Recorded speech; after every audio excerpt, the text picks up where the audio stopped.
오늘 저희가 함께 나눠볼 말씀은 로마서 3장 1절에서 8절의 말씀입니다.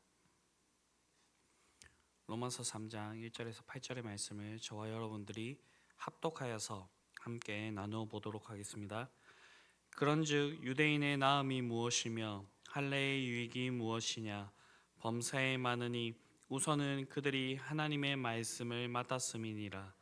어떤 자들이 믿지 아니하였으면 어찌하리요? 그 믿지 아니함이 하나님의 믿으심을 패하겠느냐? 그럴 수 없느니라. 사람은 다 거짓되되 오직 하나님은 참되시리라 하시지어다. 기록된 바 주께서 주의 말씀에 의롭다함을 얻으시고 판단 받으실 때에 이기려 하심이라 함과 같으니라. 그러나 우리 불의가 하나님의 의를 드러나게 하며 무슨 말 하리요? 내가 사람의 말하는 대로 말하노니 진노를 내리시는 하나님이 불의하시냐? 결코 그렇지 아니하시냐? 만일 그러하면 하나님께서 어찌 세상을 심판하시리요? 그러나 나의 거짓말로 하나님의 참되심이 더 풍성하여 그의 영광이 되었다면 어찌 내가 죄인처럼 심판을 받으리요? 또는 그러면 선을 이루기 위하여 악을 행하자 하지 않겠느냐? 어떤 이들이 이렇게 비방하여 우리가 이런 말을 한다고 하니 그들은 정죄받는 것이 마땅하니라. 아멘. 네, 앞선 본문에서 바울은 유대인들의 잘못에 대해서 그렇게 지적하고 있었습니다. 그리고 이 3장에 와서는 바울의 이러한 지적에 대한 유대인들의 예상되는 반응을 바울이 먼저 이렇게 질문과 답을 하면서 그 반응이 어떠할 것인지에 대해서 그렇게 기록하고 있습니다. 오늘 본문의 시작은 그런즉 유대인의 나음이 무엇이냐라고 그렇게 묻고 있는 것입니다. 그리고 그에 대한 답으로서 2절에서 범사에 많으니 우선은 그들이 하나님의 말씀을 맡았음이라 라고 그렇게 이야기하고 있습니다. 앞서 얘기했듯이 바울은 2장에서 유대인들의 죄에 대해서 책망하면서 그들도 죄를 범하면 하나님의 선민임에도 불구하고 하나님의 심판을 면할 수 없다라고 그렇게 이야기하였습니다. 그런데 이러한 바울의 주장은 그러면 유대인의 나은 점이 무엇이냐는 이러한 유대인의 그런 반론을 제기받을 그런 가능성이 많이 있었습니다. 그래서 바울은 스스로 그 문제를 제기하고 그 답을 말하고 있는 것입니다. 즉 바울은 이 유대인의 나은 점, 그것은 바로 하나님의 말씀을 맡은 것이라고 그렇게 얘기하고 있습니다. 사실 이 유대인들에게 주어진 특권은 많이 있었습니다. 그 대표적인 것이 바로 로마서 9장 4절에서 5절에 나오는 이 말씀입니다. 그들은 이스라엘 사람이라 그들에게는 양자됨과 영광과 언약들과 율법을 세우신 것과 예배와 약속들이 있고 조상들도 그들의 것이요 육신으로 하면 그리스도가 그들에게서 나셨으니 그는 만물 위에 계셔서 세세의 찬양을 받으실 하나님이시니라. 아멘. 이와 같은 유대인들에게 엄청난 특권들이 있었지만 이 많은 특권들 중에서 바울은 바로 이 유대인들이 가지고 있는 가장 큰 특권이 하나님께서 그들에게 자신의 말씀을 주어 주신 것이라 그렇게 말하고 있습니다. 그렇다면 이 많은 특권 중에서 왜 하나님의 말씀을 맡은 것이 가장 큰 특권이겠습니까? 그것은 바로 유대인들이 하나님의 구원의 은혜를 덧입을 수 있는 기회를 어느 누구보다도 먼저 가지게 되었기 때문입니다. 아시다시피 타락한 인간은 어두워지고 영적으로 무지해져서 그 종교적인 심성이 있음에도 불구하고 하나님을 온전히 알 수 없고 하나님을 온전히 섬길 수 없게 되는 그러한 존재가 되었습니다. 오히려 인간들의 안에 있는 이 종교적 심성 때문에 하나님을 대신하여서 우상을 숭배함으로써 더욱더 그릇된 길로 나아가게 되었고요. 결국에는 멸망에 이를 수밖에 없었던 그런 존재가 되었습니다. 이에 하나님께서는 자신을 바르게 알 수 있으며 그리고 하나님을 바르게 섬길 수 있는 그 길을 제시해 주셨는데, 그것이 바로 이 유대인들에게 맡겨진 하나님의 말씀이라는 것입니다. 이것이 바로 구약의 성경이고, 유대인들은 다른 어떤 민족보다도 먼저 이 말씀을 받았던 것입니다. 이처럼 유대인들은 이 말씀을 통하여서 어느 민족들보다도 먼저 구원의 진리를 깨달아 구원에 이를 수가 있었습니다. 그런데도 그들은 오히려 선민의식에만 사로잡혀서 이 말씀을 소홀히 하였고, 이 말씀이 가르치고 있는 예수님을 외면함으로써 구원에서 멀어져 갔을 뿐만 아니라 그 구원에 이를 수 있는 그 문 앞을 막고 자신도 들어가지 않고 다른 사람도 들어가지 못하게 하는 그러한 일들을 이렇게 행하게 되었다라는 것입니다. 이 시대의 이 유대인들, 오늘날 비교를 해보자고 한다면, 오늘날 우리가 먼저 믿은 그리스도인들이 바로 이 시대에 하나님의 말씀을 맡은 그런 특권을 누린 사람들이라 그렇게 이해해 볼 수가 있을 것입니다. 그렇기 때문에 우리는 이 유대인들과 같은 그러한 죄를 범하는 것이 아니라 우리는 이 말씀을 더욱더 귀하게 여겨야 됩니다. 그리고 이 말씀에 우리의 생명을 두고 우리의 근거를 두고 이 말씀이 요구하는 것에 대하여서 우리가 할 수 있는 최선으로 순종하며 나아가야 됩니다. 그렇게 하여서 이 말씀이 우리 삶 가운데 살아서 역사하시게 된다고 한다면, 우리는 하나님께서 이 말씀에 기록해둔 그 모든 복들과 약속들을 우리의 삶에서 성취하며 그렇게 나아가게 될 것입니다. 이러한 일들이 우리에게 풍성히 있을 수 있게 되기를 바랍니다. 그렇게 해서 우리가 이 말씀으로 인하여서 구원을 얻을 수 있을 뿐만 아니라 우리가 이 말씀을 근거로 하여서 하나님을 알지 못하는 자들에게 하나님을 소개하며 그것들로 인하여서 하나님께서 가장 기뻐하시는 하나님께로 한 영혼이 돌아오는 그런 일들을 우리의 인생 가운데서 풍성히 행하며 그렇게 살아갈 수 있는 저와 여러분들이 될 수 있게 되기를 바랍니다.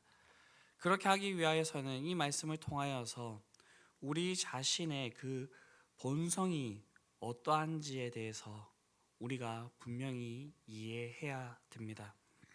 이어지는 말씀들을 보게 되면 모든 일에 그릇된 길로 엇나가기만 하는 타락하고 왜곡된 인간의 성품에 대해서 사도 바울은 지적하고 있습니다. 여러분들은 자신이 어떤 잘못을 하여서 그 잘못이 드러났다고 한다면 어떠한 반응을 보이시겠습니까? 아마도 세상 사람들과 같이 내가 언제 이러한 잘못을 했냐라고 그렇게 화를 내실 수도 있겠지만, 예수님을 믿는 우리들이 해야 될 그러한 자세라고 했으면 당연히 우리의 죄를 인정하고 철저하게 하나님 앞에 회개해야 된다라는 것입니다. 그런데 사도 바울이 이 본문에서 이 유대인들의 보인 반응에 대해서 지적하고 있는데, 그것은 자신들의 불의가 하나님의 변치 않는 신실하심을 밝히는 그런 역할을 했기 때문에 자신들이 하나님 앞에서 의를 행한 것이라 라고 그렇게 얘기를 합니다. 그래서 우리가 우리의 죄를 통하여서 하나님의 의가 드러났기 때문에 하나님으로부터 그 진노를 받는 것이 부당한 일이라 라고 그렇게 이야기를 했습니다. 더 나아가서는 자신들이 하고 있는 이 일이 하나님의 의를 드러내는 일이기 때문에 더 죄를 짓자고까지 그렇게 하는 것입니다. 너무나도 어처구니가 없는 그런 반응이지 않습니까? 물론 본문은 유대인들이 직접적으로 그런 반응을 보였다라고 말하는 것이 아니라 어떤 자들의 믿지 아니함이 하나님의 미쁘심을 패할 수 없다라고 하는 이 바울의 논중에 예상되는 유대인들의 반응을 제시한 것입니다. 그러나 네, 바울이 이렇게 가정하고 있는 것은 단순한 가정이 아니었을 것입니다. 왜냐하면 8절을 보게 되면 어떤 이들이 이렇게 비방하여 우리가 이런 말을 한다고 하니 라고 부연 설명을 하고 있기 때문입니다. 실제로 바울이 직접적으로 듣지는 못하였겠지만 주변에 있는 그 사람들을 통하여서 바울에게 이러한 말들이 들렸다라는 것입니다. 그렇다면 이러한 사실들을 통하여서 바울이 오늘 우리에게 말하려고 하는 것이 무엇일까요? 그것은 바로 죄악으로 말미암아 타락한 인간의 성품이 이렇다라고 하는 것을 우리에게 보여주고 있는 것입니다. 그렇습니다. 사랑하는 성도 여러분, 죄악으로 말미암아 부패하고 왜곡된 인간의 성품은 우리가 상상하는 것을 초월합니다. 무엇인가 부끄러운 일이나 자신이 잘못한 일이 발각되어도 결코 그 일에 대해서 부끄러워하지 않으며 그것을 인정하지 않는 데까지 도달하게 됩니다. 오히려 성을 내기도 하고 그 정도를 지나서 모든 책임을 남에게 전가하고 남에게 뒤집어 씌우는 그런 일들을 서슴없게 하게 되는 것입니다. 이것이 죄로 인하여서 오염된 인간의 참된 본성이라는 것입니다. 이것이 어디에서 가장 극명하게 드러났습니까? 그것이 바로 첫 번째 범죄를 저질렀던 그 아담에게서 드러났습니다. 그는 하나님의 명령을 어긴 것을 부끄러워하지 않았습니다. 오히려 그 모든 책임을 하나님과 하와에게 돌렸습니다. 하나님께서 나에게 주어주신 이 여자가 나에게 이 열매를 줌으로 내가 먹었나이다 라고 그렇게 얘기를 합니다. 나는 먹을 생각이 없었는데 하와가 내게 줬기 때문에. 아니, 그것보다도 먼저 하나님께서 내게 주어주신 이 여자로 인하여서 내가 하나님 앞에서 범죄하게 되었다라고 얘기하고 있는 것입니까? 이것은 첫사람 아담에게만 드러났던 그런 잘못이었을까요? 아닙니다. 그의 자녀들에게서도 나타났죠. 아담의 장자인 가인은 어떠했을까요? 제사가 연락되지 않은 일로 부끄러워하고 하나님 앞에 회개했습니까? 아닙니다. 안색이 변하고 결국에는 죄 없는 동생을 살해했습니다. 또한 하나님께서 이 동생을 찾으실 때에 뻔뻔하게 내가 동생을 지키는 자이니까 라고 하면서 오히려 하나님 앞에서 성내고 있는 그 모습을 보여주기도 합니다. 이것이 구약의 역사 가운데서 수없이 드러나는 그런 인간의 모습이었습니다. 또한 예수님 시대의 유대인들은 성결한 삶을 살며 자기들의 죄를 지적하고 회개하고 촉구하는 그 세례 요한을 귀신 들렸다 하고 미쳤다 하고 오히려 그를 잡아 죽였습니다.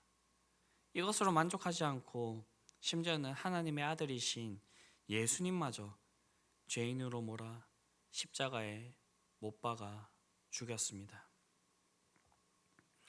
그렇다면 이러한 인간의 그 부패된 그 본성이 오늘날 우리 시대에는 다를까요?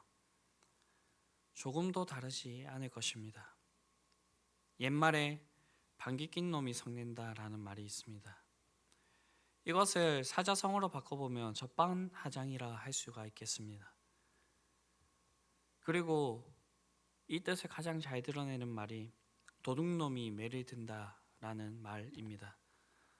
어떻게 도둑질을 하러 온 그 도둑놈이 매를 들 수가 있겠습니까? 도저히 있을 수 없는 일입니다. 그런데도 이러한 말들이 이 세상 가운데서 우리가 익숙하게 알 만큼 알고 쓸 만큼 우리의 생활 속에서 이러한 모습들을 우리가 반복적으로 보이게 된다라는 것입니다. 그만큼 죄악된 우리의 성품은 너나 없이 부패하고 타락했음을 말해주는 것입니다. 그렇다면 이러한 시대에 이러한 모습을 보여주는 이 세상 속에서 우리는 어떠한 모습을 보여야겠습니까? 우리는 하나님의 말씀에 자신을 비추며 하나님의 말씀 앞에서 우리 자신을 돌아보며 우리가 끊임없이 하나님께로 우리의 모습을 돌이켜야 된다라는 것입니다. 그러한 일들이 끊임없이 우리의 인생 가운데 있을 때에 우리가 진정으로 하나님의 말씀을 맡은 자로서의 그러한 삶을 살아갈 수가 있는 것이고요. 우리가 하나님께 은혜를 받아서 우리가 진정으로 하나님의 사랑받은 그런 자녀로 하나님의 백성으로 살아갈 수 있는 그런 자들이 된다라는 것입니다. 바울이 이 유대인들의 죄를 지적할 때 유대인들의 반응이 이러했다라는 것입니다. 오히려 방귀 낀 놈이 성내고 자신의 그러한 행동들을 합리화하면서 점점 하나님께로부터 멀어졌다라는 것입니다. 구약을 보게 되면 다윗의 위대함이 많이 드러납니다. 그러나 다윗의 위대함 중에서 가장 위대한 것이 무엇이었습니까? 자신의 죄가 밝혀졌을 때 하나님 앞에 철저하게 회개하고 엎드렸다라는 것입니다. 이러한 부패한 심정을 넘어서 참회하고 회개하는 심정이 우리에게 있을 수 있게 되기를 바랍니다. 그래서 우리가 하나님께 나음을 입으며 회복되며 새로운 하나님의 사람으로 거듭남으로 그렇게 살아갈 수 있는 저와 여러분들이 될 수 있게 되기를 간절히 바랍니다. 기도하겠습니다. 사랑과 은혜가 풍성하신 아버지 하나님, 이 로마서의 말씀을 통하여서 심히 부패한 인간의 그 모습들을 바라보게 됩니다. 하나님의 말씀을 맡았음에도 불구하고 유대인들은 그 말씀을 떠나서 여전히 하나님 앞에서 이방인들과 다름없이 죄악된 본성을 가지고 살아가는 그런 모습들을 보입니다. 오늘날 하나님의 말씀을 맡은 우리들은 이러한 유대인들의 그 모습을 반면교사 삼아서 우리는 그렇게 되지 않기를 바랍니다. 하나님께서 말씀을 주어주시고 우리에게 깨닫게 하시고자 하는 그 일들을 우리가 온전히 깨달으며 우리가 하나님께로 돌이키며 그렇게 하나님의 은혜와 사랑을 받은 자로서 살아갈 수 있게 되기를 바랍니다. 이 길은 끊임없이 우리를 부정하는 길이고 우리를 끊임없이 하나님께로 돌이키게 되는 그러한 길입니다. 하나님 아버지, 그러나 그것이 오히려 은혜임을 알고 우리가 철저하게 하나님께로 돌아갈 수 있는 자들이 되게 하여 주시옵소서. 그렇게 해서 우리가 살 뿐만 아니라 우리의 이러한 모습들을 통하여서 우리 주변에 하나님을 알지 못하는 자들에게 하나님을 전하며 그들도 역시 우리를 통하여서 하나님 앞에서 살아갈 수 있는 자들이 될 수 있게 되기를 원하오니 우리에게 이러한 은혜들을 더하여 주시옵소서. 특별히 이번 주에는 우리 수험생들이 자신들이 그동안 수고하고 노력한 그 모든 것들을 풀어내는 수능이 있습니다. 그 전까지 주님께서 안전하게 지켜주시며 하나님 아버지 한치 앞이 보이지 않기에 두렵고 떨리는 그 마음 가운데 주님께서 함께하여 주셔서 담대함을 허락하여 주시옵시고 지혜와 명철을 다하여 주셔서 그들이 지금까지 쌓은 그 모든 것들을 잘 풀어낼 수 있도록 주님께서 선하게 인도하여 주시옵소서. 이 모든 말씀 우리를 구원하신 예수 그리스도의 이름으로 기도드립니다. 아멘.